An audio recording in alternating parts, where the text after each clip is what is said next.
Imagine sitting alone at a trendy cafe in a foreign country, enjoying the warmth of another beautiful sunny day and the rhythm of the life going on around you, only to realize that your purse, and with it your identification, has vanished. This is the story of how a simple outing turned into a lesson on trust, resilience, and the unexpected kindness of others. Hi, I'm Debbie. Welcome to Writing Life's Next Chapter. After moving to the Lake Chapala area in Mexico, I was embracing a new chapter in my life. But just 6 weeks in, an unexpected event challenged my sense of security and taught me invaluable lessons. It was just before Christmas. I had been in the Lake Chapala area in Mexico for about a month and a half. And that particular day, I took the bus to the Walmart in San Antonio. Nothing unusual. I ran some errands and I withdrew some cash from an ATM to cover my rent.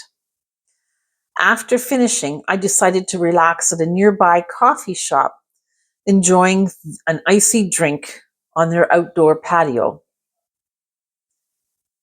I walked through the patio into the shop, bought my drink, and found a little table on the edge of the patio outside. I placed my shopping bags and purse in the space beside me, tucked between a low wall and my chair. My belongings felt secure, or so I thought. Everything felt normal, you see. It was one of those moments where you think, oh, I could get used to this. I was engrossed in people watching and scrolling through Facebook.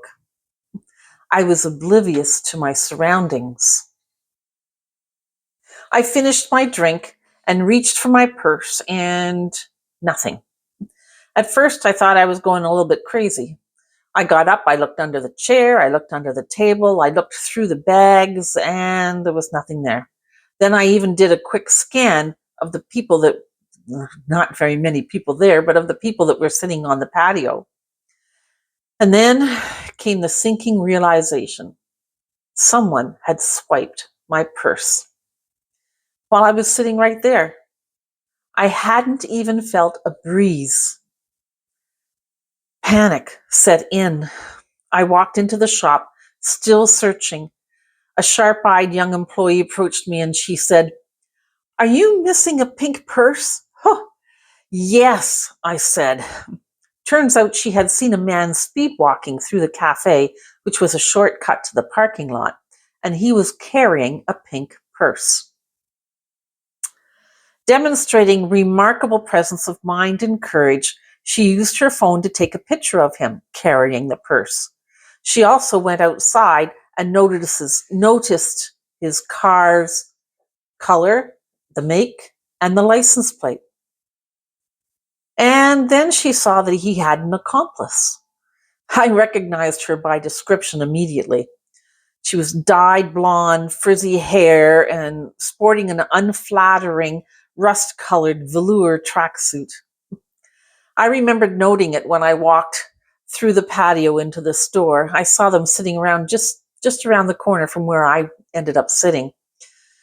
And they drove together, she said, to the Walmart parking lot, but that was when she lost sight of them.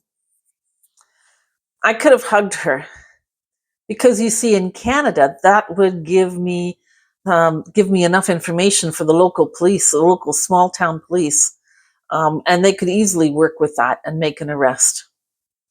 But I was not in Canada anymore. The shop staff helped me contact the police. And while we waited, I called my kids back at the casita. My son came right away in support of me. My daughter prepared the casita for a warm welcome home. It took over 2 hours for the police to arrive, and that is not an exaggeration.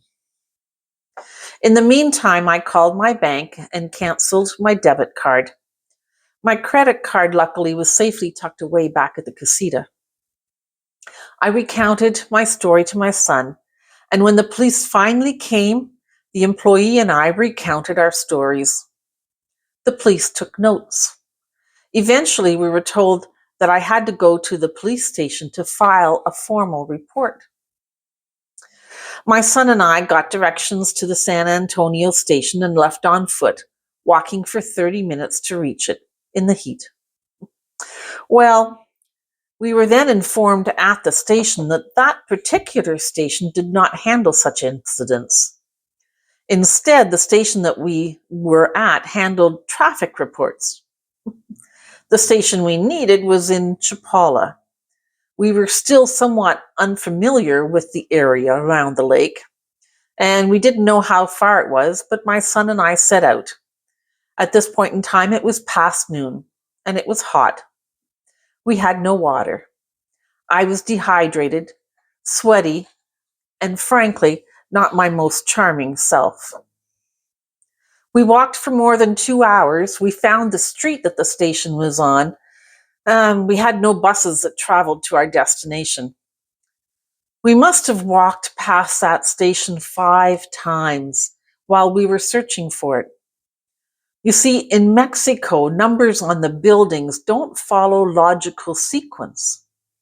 And on top of that, the station had no number on the outside and it had no sign. We found the station only because of some people standing in the yard, and when we confirmed that it was where we were supposed to be, we registered for our turn. Our turn came, and they called us into the building. We sat down in a messy, tiny office with 2 officers present, and about 30 minutes left before they closed at 5. The police were very kind and polite and patient, but communication was challenging, as their English was no better than our broken Spanish. But with the help of someone they got on the phone, an interpreter, we managed to file a report. After that was done, we walked back to the main road, or the carretera as they call it there, and we caught the bus to go back to the casita. By the time we got back home, I was exhausted, emotionally wrung out. Unfortunately, my first replacement debit card that was sent to the bank, they sent it through the Mexican postal system. That's a mistake. It never arrived. I wasn't surprised though. I just sighed and ordered another one, but this time to be delivered by DHL courier. Now, despite the bank telling me it would be there in a couple of days, it was there in a week. Yes, it was a hassle not to have my debit card for 4 weeks. And a year later, back in Canada, I replaced my driver's license and my provincial health card. I was grateful at the time for the people who helped me, for my son's support and my daughter's warm welcome back to the casita.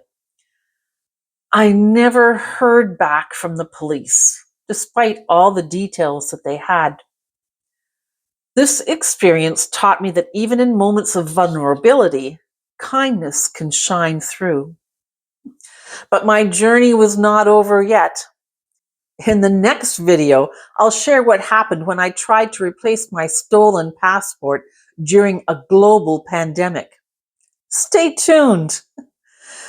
Have you ever faced an unexpected challenge while traveling or just simply in life? Share your story in the comments. And if you're enjoying this journey with me, hit like and subscribe and tap that bell so you get notified when the next video is out. There's more to come. And trust me, it's not all about iced coffee and crime scenes.